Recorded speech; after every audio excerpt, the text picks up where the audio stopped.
আমার নবী ফজরের নামাজ পড়ে বদরের প্রান্তরে গিয়ে বললেন, এ আমার সাহাবীরা, হাযা মাসরাউ ফুলান, হাযা মাসরাউ ফুলান, হাযা মাসরাউ ফুলান।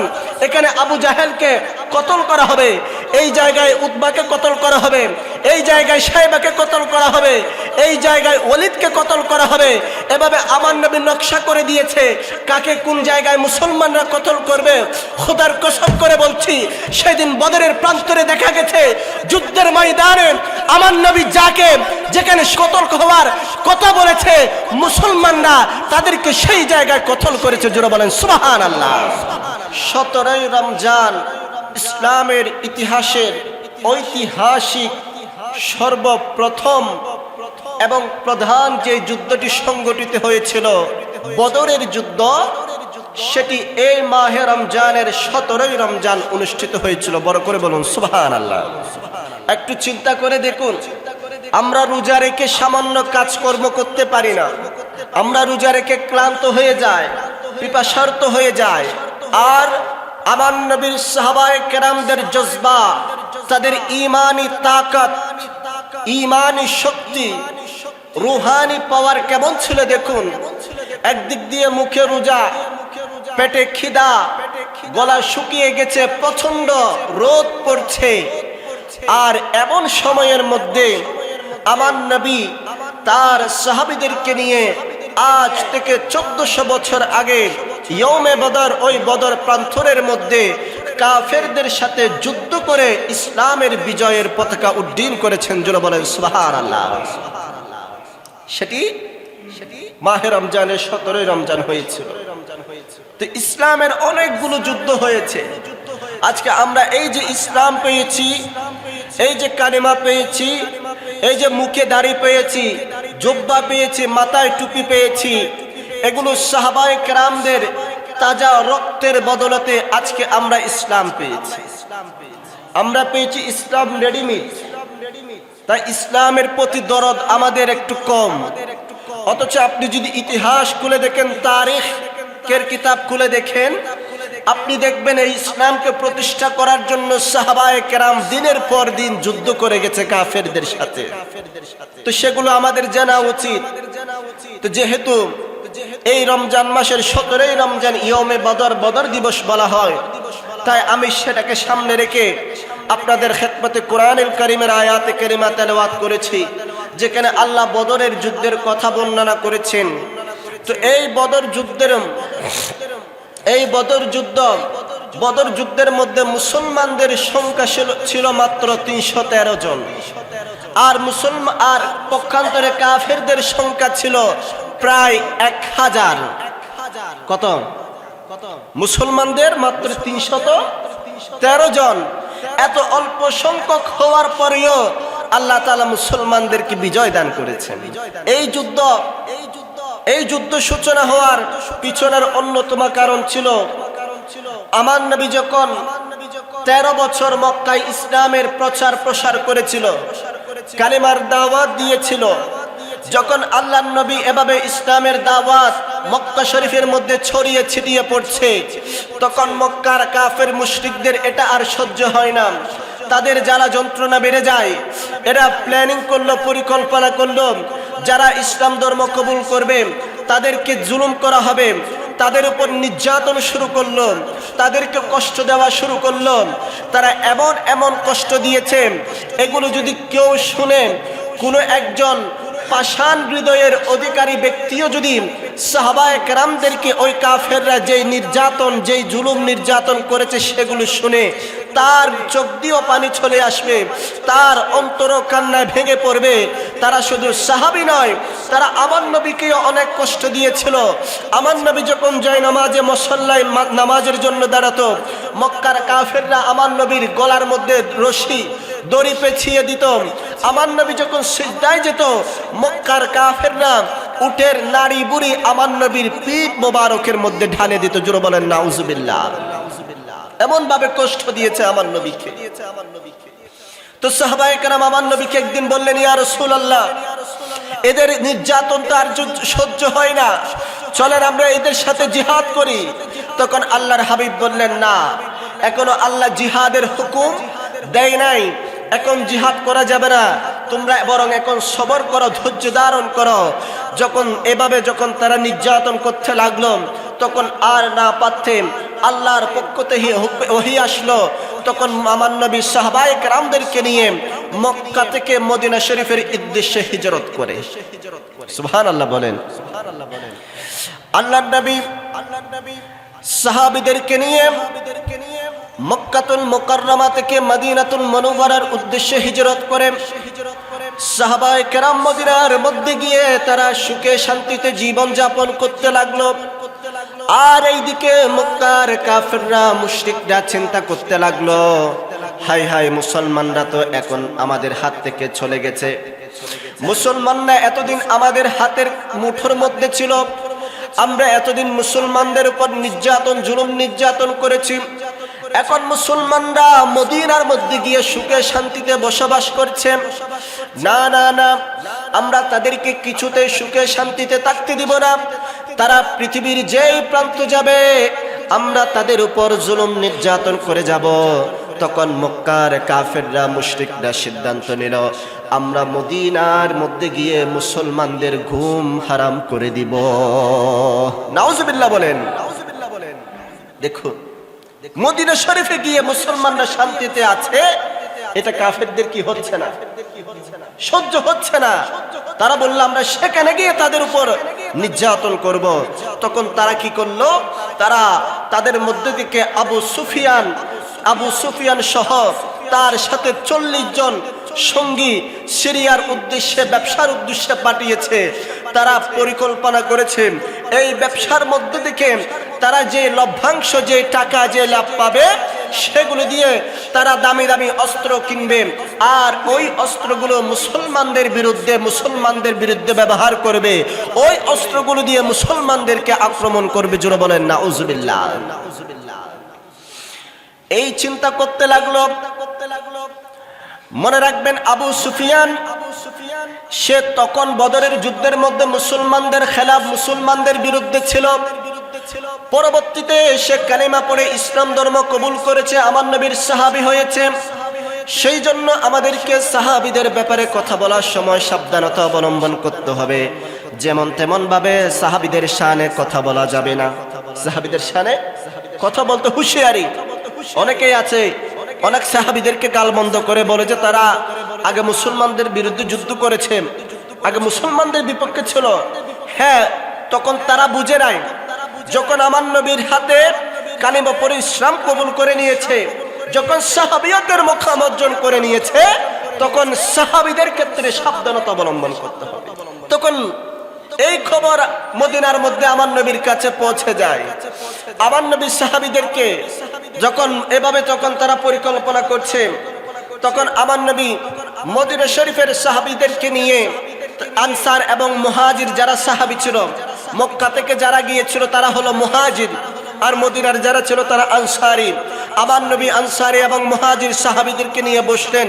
বসে তাদেরকে বলছেন, এই শুনে নাও আমার সাহাবীরা, এই মুহূর্তে আবু সুফিয়ান সহ তার সাথে 40 জন সিরিয়ার মধ্যে ব্যবসা করেছে। তারা ভালো মালামাল বিক্রি করে টাকা পয়সা পেয়েছে। তারা পরিকল্পনা করেছে ওই টাকাগুলো দিয়ে তারা অস্ত্র কিনবে, আর সেগুলো আমাদের বিরুদ্ধে ব্যবহার করবে, আমাদের উপর আক্রমণ করবে। সুতরাং আমরা বসে থাকলে হবে না। তারা যখন তাদের মালামাল নিয়ে মদিনার পথ বেয়ে তারা যখন যাবে, আমরা তাদের পথে বাধা হয়ে দাঁড়াবো, আমরা তাদেরকে আক্রমণ করব। এই খবর আবার আবু সুফিয়ানের কাছে পৌঁছে যায়। তখন আবু সুফিয়ান আর দেরি করে নাই, সাথে সাথে তার মধ্যে থেকে একজন ব্যক্তিকে প্রতিনিধি করলেন, যার নাম ছিল জমজম বিন আমর গিফারি। সে তাকে নির্দেশ দিল, যাও যাও, তুমি তাড়াতাড়ি মক্কার কাফেরদের সর্দার আবু জাহেল, উতবা, শাইবা যারা আছে তাদের কাছে গিয়ে এই নিউজটা, এই খবরটা পৌঁছিয়ে দাও। আমরা যখন মদিনার পথ দিয়ে যাব, মুসলমানরা আমাদের উপর আক্রমণ করবে, তাড়াতাড়ি আমাদের সাহায্যের জন্য সৈন্য পাঠাতে বলো। তখন ওই জমজম বিন আমর গিফারি একটি উটের উপর উঠল, আর তার শরীরের জামার এক পাশের কাপড় ছিঁড়ে ফেললো এবং ওই যে উটের নাকের মধ্যে ফোড়া দিয়ে একটা ছিদ্র করে দিল। ওই উট থেকে রক্ত ঝরছে, কারণ এটা তৎকালীন যুদ্ধের আরবের একটা রেওয়াজ ছিল। যখন কোনো একটা ইমার্জেন্সি কাজ হতো তখন তারা জামা ছিঁড়ে ফেলতো এবং উটকে একটু ছিদ্র করে দিত। আমাদের দেশে দেখবেন যখন একটা অ্যাম্বুলেন্স যায়, যখন ইমার্জেন্সি রুগী হয় তখন সাইলেন্ট ছেড়ে দেয় আওয়াজ করে। তো ওটা ছিল মক্কা শরীফের রেওয়াজ। তখন এটা মানে বুঝাতো এই ব্যক্তি ইমার্জেন্সি আছে, তাকে পথ পরিষ্কার করে দিত, তাকে তাড়াতাড়ি যাওয়ার ব্যবস্থা করে দিত। তো এই জমজম বিন আমর গিফারি উটের উপর সওয়ারি হয়ে রওনা দিল। যেতে যেতে মক্কার মধ্যে গিয়ে একটা পাহাড়ের উপর উঠলো। উঠে তার জামা আরো ছিঁড়ে ফেললো। ছিঁড়ার পরে চিৎকার করতে লাগলো, আল গাউস আল গাউস, সাহায্য সাহায্য বলে বলে চিৎকার করতে লাগলো। আর মক্কার ঘর থেকে কাফেররা সবাই বেরিয়ে আসলো। আবু জাহেল, উতবা, শাইবা সবাই বেরিয়ে এসে বলছে, কি হয়েছে, কি সাহায্য? তখন সে বলল, আমাকে সিরিয়া থেকে আবু সুফিয়ান পাঠিয়েছে। আবু সুফিয়ান বলেছে তারা মালামাল নিয়ে মদিনার পথ দিয়ে আসবে, আর ওই মুহূর্তে মুসলমানরা তাদের উপর আক্রমণ করতে পারে। তিনি আপনাদের থেকে সাহায্য চেয়েছেন, তাড়াতাড়ি তাকে সাহায্যের জন্য সৈন্য পাঠান। জোরে বলেন নাউজুবিল্লাহ। আবু জাহেল সে কাফেরদের সর্দার, সে তো তেলে বেগুন আরে জড়িয়ে উঠলো, কি মুসলমানরা আমাদের উপর আক্রমণ করবে, এত সাহস! তারা তো সংখ্যায় মাত্র অল্প, কোন অস্ত্র শস্ত্র নাই। তখন আবু জাহেল মক্কার মধ্যে ডিক্লারেশন দিয়ে দিয়েছে, এই সবাই আসো, যার যা যা আছে প্রস্তুতি নাও, আজকে আমরা মদিনার মুসলমানদেরকে একদম পৃথিবী থেকে নিশ্চিহ্ন করে দিব, তাদেরকে ধ্বংস করে দিব। তখন তারা অস্ত্র শস্ত্র নিয়ে, ঘোড়া উট নিয়ে তারা রওনা দিল এবং তাদের সাথে কিছু গায়িকা নাচ গান করে এমন কিছু নারী নিল, মদ নিল। তারা চিন্তা করলো মুসলমানরা তো আমাদের সাথে পারবে না, আমরা মুসলমানদেরকে পরাজিত করে, ধ্বংস করে, কতল করে আমরা সেখানে কিছুদিন থাকবো, সেখানে নাচ গান হই হুল্লা করব এবং মদিনার বাসীকে জানিয়ে দিব, আমরা কুরাইশরা দেখো কেমন, কেউ যদি আমাদের সাথে পাঞ্জা লড়ে তাদের পরিণতি হবে এরকম। নাউজুবিল্লাহ বলেন। এভাবে তারা রওনা দিল মদিনার উদ্দেশ্যে। আর ওইদিকে আবু সুফিয়ান চিন্তা করতে লাগলো, আমি যদি মদিনার পথ দিয়ে যাই তাহলে আমাকে মুসলমানরা আক্রমণ করতে পারে, আমি এই দিকে না গিয়ে আমি বরং সমুদ্র দিয়ে চলে যাই। তখন তিনি সমুদ্রের পথ দিয়ে মক্কা শরীফের মধ্যে চলে আসলেন। এদিকে আবু জাহেল্লা চলে গেল, তিনি এসে দেখতে পেলেন তারা নাই। তখন তিনি খবর পাঠালেন আবু জাহেলের কাছে, বলে যে তিনি খবর পাঠালেন, যাও গিয়ে বলো আবু জাহেলদেরকে চলে আসতে, কারণ আমরা নিরাপদে চলে এসেছি, আমাদের মালেরও কোনো ক্ষতি হয় নাই, মুসলমানরা আমাদেরকে আক্রমণ করে নাই, সুতরাং তাদের উপর আক্রমণ করাটা উচিত হবে না, তাদেরকে বলো চলে আসার জন্য। তো এই খবর নিয়ে যখন আবু জাহেলের কাছে গেল, আবু জাহেল বলছে, না না না, আমরা কিছুতেই আজকে মুসলমানদেরকে ছাড় দিব না, আজকে আমরা তাদেরকে এই পৃথিবী থেকে নিশ্চিহ্ন করে ছাড়বো। জুড়ে বলেন নাউজুবিল্লাহ। আবু জাহেল এবং তার সৈন্য দল বল অস্ত্র শস্ত্র নিয়ে তারা বদরের প্রান্তরের উদ্দেশ্যে রওনা দিল। আর এই খবর আমার নবীর কানে পৌঁছে যায়। আমার নবীও সাহাবায়ে কেরামদেরকে নিয়ে প্রস্তুতি নেওয়া আরম্ভ করলো। মনে রাখবেন মুসলমানদের সংখ্যা ছিল মাত্র 313 জন, আর ওইদিকে কাফেরের সংখ্যা ছিল 1000 জন। মুসলমানদের কাছে ঘোড়া ছিল মাত্র 2টি। কয়টা? 2টি কিংবা 3টে ঘোড়া ছিল, আর উট ছিল 70টি মুসলমানদের। তো একটা উটের মধ্যে 3 জন করে উঠতম। তো আমার নবী যে উটের মধ্যে উঠেছে, আমার নবীর সাথে ছিল মাওলা আলী রাদিয়াল্লাহু তাআলা আনহু এবং যায়েদ বিন হারেসা রাদিয়াল্লাহু তাআলা আনহু। এই দুইজন আমার নবীর সাথে ছিল। যেহেতু মদিনা থেকে বদরের প্রান্তর ছিল 40 মাইল দূরে। যারা হজ করতে গিয়েছেন, উমরা করতে গিয়েছেন, আপনারা দেখবেন, কারণ সেখানে হাজিদেরকে বদরের প্রান্তরে নিয়ে যায়, বদরের সাহাবীদের জিয়ারত করতে নিয়ে যায়, বদরের প্রান্তর দেখানোর জন্য নিয়ে যায়। এটা ছিল মদিনা থেকে 40 মাইল দূরে। তো আমার নবী তখন পালা ছিল, অর্ধেক যাওয়ার পরে একজন লাগাম ধরবে, আরেকজন উটের মধ্যে থাকবে। তো এইভাবে মাওলা আলী রাদিয়াল্লাহু তাআলা আনহু ওনার দায়িত্ব পালন করলেন, যায়েদ বিন হারেসা ওনার দায়িত্ব পালন করলেন। এরপরে পালা আসলো আমার নবীর। তখন আমার নবী যখন উট থেকে নামতে চাইলো, তখন মৌলা আলী রাদিয়াল্লাহু তাআলা আনহু এবং যায়েদ বিন হারেসা বলে, ইয়া রাসূলুল্লাহ, মেহেরবানি করে আপনি উট থেকে নামবেন না, বরং আপনি উটের মধ্যে থাকুন, আপনার ডিউটি, আপনার দায়িত্ব এটা আমরা পালন করি, আমরা উটের লাগাম ধরে আপনাকে নিয়ে যাই।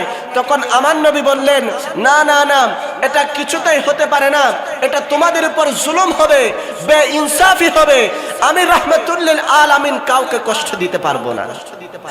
দেখুন ইসলাম কত সুন্দর, কত সাম্যের ধর্ম, ইনসাফ আমার নবী আমাদেরকে শিক্ষা দিচ্ছেন, সমতা আমাদেরকে শিক্ষা দিচ্ছেন, কিভাবে দায়িত্ব পালন করতে হবে আমাদেরকে শিক্ষা দিচ্ছেন। সুতরাং সেজন্য দায়িত্ব পালনের ক্ষেত্রে কোনো অবহেলা করা যাবে না, নিজেকে বড় ভাবা যাবে না, আমি বড়, আমি অমুক, আমি তমুক, এই ছোটখাটো দায়িত্বগুলিকে আমি পালন করবো, এরকম ভাবা যাবে না। আমার নবী যখন রাহমাতুল লিল আলামিন নবী হয়ে উট থেকে নেমে উটের লাগাম ধরে টানছে, এটা আমাদের জন্য শিক্ষা। তো এইভাবে সাহাবায়ে কেরাম কিছু দূর গেল, যাওয়ার পরে একটু বিশ্রাম নিচ্ছে। তখন আমার নবী আবার সাহাবীদেরকে নিয়ে, আনসারে এবং মুহাজির সাহাবীদেরকে নিয়ে আবার বলছে, এই আমার সাহাবীরা, তোমরা কি সত্যি সত্যি কাফেরদের সাথে যুদ্ধ করতে প্রস্তুত আছো? কারণ তোমরা সংখ্যায় কম আর ওরা সংখ্যায় বেশি, তোমরা তাদের সাথে পারবে? তখন সাহাবীরা বলল, ইয়া রাসূলুল্লাহ, আপনি যদি আমাদের সাথে থাকেন ইনশাআল্লাহ আমাদের কোনো ভয় নাই, আমরা রাজি আছি কাফেরদের সাথে যুদ্ধ করতে। তখন আমার নবী আবার বলল, তোমরা কি সত্যি সত্যি তাদের সাথে যুদ্ধ করতে প্রস্তুত আছো? তখন আনসারী মুহাজির সাহাবীরা বলল, আবু বকর রাদিয়াল্লাহু তাআলা আনহু, ফারুক আযম রাদিয়াল্লাহু তাআলা আনহু বলল, ইয়া রাসূলুল্লাহ, আমরা প্রস্তুত। কিন্তু আনসারী সাহাবীরা চুপ ছিল। আমার নবী আবার বলল, তোমরা কি প্রস্তুত আছো? তখন আনসারী সাহাবীরা বুঝতে পারলো নবীজি বোধহয় আমরা চুপ আছি, সেই জন্য আমাদের উদ্দেশ্য করে বলছেন। তখন আনসারী সাহাবীরা বলছে, ইয়া রাসূলুল্লাহ, আমাদের জান, আমাদের মাল সবকিছু আপনার জন্য কুরবান, আমরাও প্রস্তুত আছি, আমাদেরকে যা সম্পদ দেওয়ার আপনি আমাদেরকে দিয়ে দেন, আমাদের থেকে যা নেওয়ার আপনি যুদ্ধের জন্য নিয়ে নেন, আমরা সব আমাদের জান, আমাদের মান আমরা আপনার খেদমতে কুরবান দিতে প্রস্তুত আছি। আপনি যদি বলেন আমাদেরকে সাগরে জাপ দিতে, আমরা তাও রাজি আছি। জোরে বলেন সুবহানাল্লাহ। আনসারী সাহাবীরা বলছে, ইয়া রাসূলুল্লাহ, আমরা মূসা আলাইহিস সালামের উম্মতের মতো নয়, আমরা বনি ইসরাইলের মতো নয়। যখন মূসা আলাইহিস সালাম তার উম্মতদেরকে বলল বনু নাজ্জারদের সাথে যুদ্ধ করার জন্য, আমেলাকা গোত্রের সাথে যুদ্ধ করার জন্য, তখন মূসা আলাইহিস সালামের উম্মত বলছে, ফাযহাবা আনতা ওয়া রাব্বুকা ফাকাতিলা ইন্নাহা হুনা কায়িদুন। আই মূসা কালিমুল্লাহ, তুমি এবং তোমার খোদা যাও তাদের সাথে যুদ্ধ করার জন্য, আমরা এখানে বসে থাকবো। জোরে বলেন নাউজুবিল্লাহ। কারা বলছে? যে মূসা আলাইহিস সালামের উম্মত আর আমার নবীর উম্মত। সাহাবীরা বলছে, ইয়া রাসূলুল্লাহ, আমরা তো রাহমাতুল লিল আলামিন নবীর উম্মত, আমরা যদি, আপনি যদি আমাদেরকে বলেন আমরা আপনার নূরানি চেহারা দেখে দেখে হাসতে হাসতে আমাদের জীবন দিয়ে দিব। আরেকটু জোরে বলুন না সুবহানাল্লাহ। তখন আমার নবী, এক পাশেই মুসলমানরা আর এক পাশে কাফেররা অবস্থান করছে। ওইদিকে কাফেররা নাচ গান হই হুল্লা করছে, কারণ তারা ভেবেছে তারা সংখ্যায় বেশি, মুসলমানরা তাদের সাথে পারবে না। আর এইদিকে আমার নবী এবং সাহাবীরা সিজদায় পড়ে আল্লাহর কাছে কান্নাকাটি করতে লাগলো। আল্লাহর কাছে আমার নবী ফরিয়াদ জানায়, ওগো আল্লাহ, তুমি যদি চাও এই পৃথিবীর মধ্যে তোমার নাম নেওয়ার জন্য কেউ বাকি না থাকুক, তাহলে তুমি কালকে যুদ্ধের মধ্যে আমাদেরকে পরাজিত করবে, আমাদেরকে তুমি নিশ্চিহ্ন করে দিও। আর তুমি যদি চাও এই পৃথিবীর মধ্যে তুমি আল্লাহর নাম নেওয়ার জন্য কেউ বেঁচে থাকুক, তুমি আল্লাহর কালিমার পতাকা উড্ডীন হোক, তাহলে তুমি কালকে আমাদেরকে বিজয় দান করিও। সুবহানাল্লাহ। তখন আমার নবী তার হাবিবকে ডাক দিয়ে বললেন, হাবিব, মাথা উত্তোলন করুন, আমি কথা দিচ্ছি কাল বদরের প্রান্তরে আপনাকে গায়েবী থেকে সাহায্য দান করবো। জোরে বলেন সুবহানাল্লাহ। এরপরে মুসলমানরা যে পাশে ছিল, কাফেররা যে পাশে ছিল, সেটা ছিল একদম সমতল ভূমি। যুদ্ধ করার জন্য দুইজন দুই পাশে থাকে, সমতল ভূমি ছিল, ওদের জায়গাটা ছিল একদম মজবুত। আর মুসলমানদেরকে যে জায়গাটা দিচ্ছে সেটা ছিল একটু উঁচু নিচু এবং বালুকাময়, ধুলাবালিওয়ালা। তখন আমার আল্লাহর গায়েবী সাহায্য যখন যুদ্ধের আগের রাতে আল্লাহ বৃষ্টি নাজিল করে দিয়েছে। বৃষ্টি যখন হয়েছে, ওই যে যেটা সমতল জায়গা এটা এখন পিচ্ছিল হয়ে গেছে, আর ওইদিকে যেটা বালুময় জায়গা ছিল, উঁচু নিচু ছিল, সেটা বৃষ্টি পড়ার কারণে সেটা একদম সোজা হয়ে গেছে, মাটিগুলো শক্ত হয়ে গেছে। ওইদিকে কাফেররা দাঁড়াতে পারতেছে না, আর এইদিকে মুসলমানরা শক্তভাবে দাঁড়াতে পারছে। এরপরে যুদ্ধ শুরু হওয়ার আগে ফজরের, শুক্রবারের দিন হয়েছে, ফজর বেলায় আমার নবী ফজরের নামাজ পড়ে বদরের প্রান্তরে গিয়ে বললেন, এই আমার সাহাবীরা, হাজা মাসরাউ ফুলান, হাজা মাসরাউ ফুলান, হাজা মাসরাউ ফুলান। এখানে আবু জাহেলকে কতল করা হবে, এই জায়গায় উতবাকে কতল করা হবে, এই জায়গায় সাইবাকে কতল করা হবে, এই জায়গায় ওলিদকে কতল করা হবে। এভাবে আমার নবী নকশা করে দিয়েছে কাকে কোন জায়গায় মুসলমানরা কতল করবে। খোদার কসম করে বলছি, সেদিন বদরের প্রান্তরে দেখা গেছে যুদ্ধের ময়দানে আমার নবী যাকে যেখানে শহীদ কতল হওয়ার কথা বলেছে, মুসলমানরা তাদেরকে সেই জায়গায় কতল করেছে। জোরে বলেন সুবহানাল্লাহ। দেখুন আমার নবীর ইলমে গায়েব। আজকে অনেকে আমার নবীর ইলমে গায়েবকে অস্বীকার করে, অথচ বদরের যুদ্ধে প্রমাণ হয়ে গেছে আমার নবী বদরের সকালবেলা যেই যেখানে মারা যাবে বলেছে সেটা বাস্তবে প্রমাণ হয়েছে। এগুলো হাদিস শরীফের কথা, অথচ অনেকে আমার নবীর ইলমে গায়েবকে অস্বীকার করছে। মনে রাখবেন, আমার নবীকে আল্লাহ তাআলা ইলমে গায়েব, অদৃশ্যের জ্ঞান দান করেছেন। সুবহানাল্লাহ। এটা হচ্ছে আল্লাহ প্রদত্ত। এটা কি? এটা হচ্ছে আল্লাহ প্রদত্ত। তো ইলমে গায়েব দুই ধরনের, এগুলো বুঝে না। একটা হচ্ছে আতাই, আর একটা হচ্ছে জাতি। একটা হচ্ছে সত্তাগত, আর একটা হচ্ছে আল্লাহ প্রদত্ত। সত্তাগত যেটা ইলমে গায়েব, নিজস্ব জ্ঞান, সেটা হচ্ছে আল্লাহর। আর আমার নবীকে যেটা দিয়েছেন সেটা হচ্ছে আতাই, আল্লাহ প্রদত্ত, আল্লাহ দান করেছেন। সুবহানাল্লাহ বলেন। কিন্তু এটা তারা স্বীকার করতে চায় না, অথচ আল্লাহ নিজে কোরআনের মধ্যে বলেছেন, ওয়ামা কানাল্লাহু লিইউতলিয়াকুম আলাল গায়বি ওয়ালাকিন্নাল্লাহা ইয়াজতাবি মিন রাসূলিহি মান ইয়াশাউ। আল্লাহ অদৃশ্যের জ্ঞান এটা আল্লাহ সবাইকে দেয় না, তবে হ্যাঁ ওয়ালাকিন্নাল্লাহ, কিন্তু আল্লাহ যা তার রাসূলদের মধ্যে থেকে যাকে ইচ্ছা তাকে দান করেন। তো আমার নবীর চেয়ে হকদার আর কে? আরেক জায়গায় বলেছেন, আলিমুল গায়বি ফালা ইযহিরু আলা গায়বিহি আহাদান ইল্লা মান ইরতাদা মিন রাসূলি। আল্লাহ ইলমে গায়েব, অদৃশ্য জ্ঞান এটা কাউকে দেন না, তবে হ্যাঁ তিনি তার রাসূলদের মধ্য থেকে যাকে ইচ্ছা, যার প্রতি সন্তুষ্ট, তাকে আল্লাহ দান করেন। সুবহানাল্লাহ বলেন। তো প্রিয় হাজিরিন, এই বদরের যুদ্ধ থেকে প্রমাণ হয় আমার নবীকে আল্লাহ ইলমে গায়েব দান করেছেন। আমার নবী যেই যেখানে মারা যাবে বলেছে সে সেখানে মারা গেছে। সেই জন্য শায়ের কত সুন্দর করে বলেছেন, মারেঙ্গে কাহা আবু জাহেল উতবা শাইবা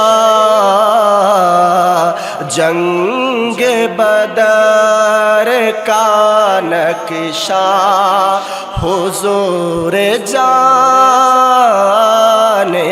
हैं, जंग बदर का नक्शा हुजूर जानते हैं, जो हो चुका है जो होगा हुजूर जानते हैं। सलातुनिया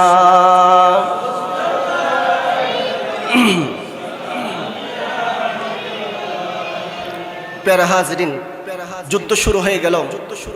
কাফের এবং মুসলমানরা যুদ্ধ করছে, কিন্তু আল্লাহর পক্ষ থেকে ওই যে আল্লাহর সাহায্য চলে এসেছে।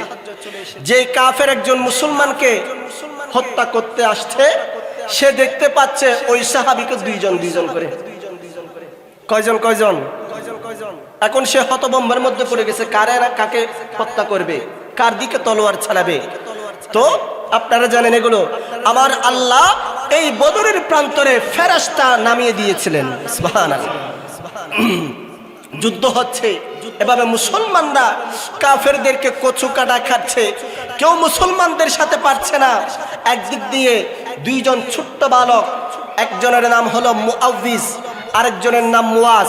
তারা দুইজন এসে তাদের চাচা আব্দুর রহমান ইবনে আউফকে বলছে, চাচা যান, বলুন আবু জাহেল কোথায়, আবু জাহেল কোথায়, আমাদেরকে দেখিয়ে দিন। চাচা বললে কি জন্য? আবু জাহেলকে তোমরা কি করবা? ওই ছোট্ট এরকম দুজন ছোট্ট বাচ্চা বলে, চাচা যান, আমরা আবু জাহেলকে হত্যা করব, কারণ আমরা শুনেছি আবু জাহেল আমার নবীর শানে বেয়াদবি করত, আমার নবীকে গালি দিত, আমার নবীর শানে আঘাত করত, আমার নবীকে কষ্ট দিয়েছে, সাহাবীদেরকে কষ্ট দিয়েছে। আজকে এই বদরের প্রান্তরে আমাদের হাতে আমরা আবু জাহেলকে কতল করব। জোরে বলেন সুবহানাল্লাহ। ছোট্ট বাচ্চা আব্দুর রহমান ইবনে আউফ আশ্চর্য হয়ে যায়, কি বলো তোমরা, ছোট্ট বাচ্চা কিভাবে তাদেরকে আবু জাহেলের মতো এত বড় একজন ফলাওয়ান, এত বড় একজন শক্তিশালী মানুষকে তোমরা কতল করবা? আর তাকে তো তার সৈন্যরা তাকে ঘিরে রেখেছে, প্রটোকল দিয়ে রেখেছে, তোমরা তার কাছে কিভাবে যাবা? তখন ওই ছোট্ট দুই বালক বলে, চাচা যদি আজরাইল চলে আসে কোনো প্রটোকল কাউরে বাঁচাতে পারবে না। এই কথা বলার পরে আব্দুর রহমান ইবনে আউফ দেখিয়ে দিল, ওই যে আবু জাহেল। ওই দুইজন ছোট্ট বালক দেখিয়ে দেওয়া ইশারা করা মাত্রই দৌড়ে আবু জাহেলের কাছে চলে যায়। সেখানে গিয়ে এক ভাই বাটি ছিল আর এক ভাই লম্বা ছিল। তারা বলে, লম্বা যেই ভাই সে বলে, ভাই তুই বাটি, তুমি নিচে থাকো, আমি উপরে উঠি।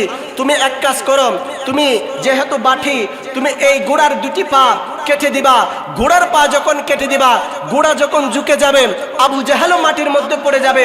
ওই সময় আমি আবু জাহেলের গর্দান দ্বিখণ্ড করে ফেলবো, তাকে কতল করে ফেলবো। সাথে সাথে ছোট ভাই যখন ঘোড়ার মধ্যে ঘোড়ার পা যখন কেটে দিলেন, ঘোড়া ফরে গেল, আর আবু জাহেল মাটিতে পড়ার সাথে সাথে বড় ভাই আবু জাহেলকে কতল করে দেয়। জোরে বলেন সুবহানাল্লাহ। দেখুন গুস্তাখে রাসূলকে, গুস্তাখে রাসূলের পরিণতি কেমন হয়। এরপরে যখন এই দুইজন যখন আবু জাহেলকে কতল করে ফেলছে, তার সৈন্যরা এবং তার সন্তান যে ছিল ইকরামা বিন আবু জাহেল, তারা এই দুই সন্তানকে ধাওয়া করে বড় ভাইকে কতল করে ফেলে। ছোট ভাইকে যখন ধাওয়া করে তাকে তলোয়ার দিয়ে আঘাত করার পরে তার এক হাত কেটে যায়, বাম হাতটা, সেটা শরীরের সাথে ঝুলে থাকে, মাংসের সাথে ঝুলে আছে, পুরোপুরি কাটে নাই। এই ঝুলন্ত হাত নিয়ে ওই ছোট্ট বালক কাফেরদের সাথে যুদ্ধ করছে, লড়াই করছে, সামনে যে আসছে তাকে কতল করে দিচ্ছে। এই হাত যখন ঝুলে আছে, এটা এই ঝুলন্ত হাত নিয়ে যখন যুদ্ধ করতে কষ্ট হচ্ছে, তখন ওই ছোট্ট বালক এই হাতটা টেনে ছিঁড়ে ফেলে মাটিতে ফেলে দেয়, আর এক হাত দিয়ে যুদ্ধ করতে আছে। আর ওই দিক থেকে আমার কামলিওয়ালা নবী রহমাতুল্লিল আলামিন নবী এই দৃশ্য চেয়ে আছে। আমার নবী চেয়ে আছে এই ছোট্ট বালকের জজবা, এই ছোট্ট বালকের কি জজবা, দেখুন কি নবী প্রেম। তখন আমার নবী আর দেরি করে নাই, দৌড়ে গিয়ে ওই হাতটা নিয়ে ওই সন্তানের, ওই বালকের মাংসের সাথে নবীজির মুখের থুতু মুবারক দিয়ে বেন্টিস করিয়ে দেয়। আর একটু জোরে বলবেন না সুবহানাল্লাহ। আমার নবী মুখের থুতু মুবারক লাগিয়ে বেন্টিস করিয়ে দেওয়ার সাথে সাথে ওই হাতের মধ্যে আগের চেয়ে আরো বেশি শক্তিশালী হয়ে গেছে। আল্লাহ তাআলা এইভাবে মুসলমানদেরকে বদরের যুদ্ধের মধ্যে বিজয় দান করেছিলেন। 313 জন সাহাবী 1000 সৈন্যদেরকে এভাবে পরাজিত করে ফেলেছে। ওই বদরের প্রান্তরে ওই কাফেরদের প্রায় 70 জন শহীদ হয়ে মারা গিয়েছিল, 70 জনকে কতল করা হয়েছিল, আর 70 জন বন্দী হয়েছিল। আর মুসলমানদের থেকে 14 জন সাহাবী শাহাদাত বরণ করেছিল। সবাই বলুন ইন্না লিল্লাহি ওয়া ইন্না ইলাইহি রাজিউন। আল্লাহ এই বদরি সাহাবীদের উসিলায় আমাদের রোজাগুলোকে কবুল করুক। সকালে বলুন আমিন।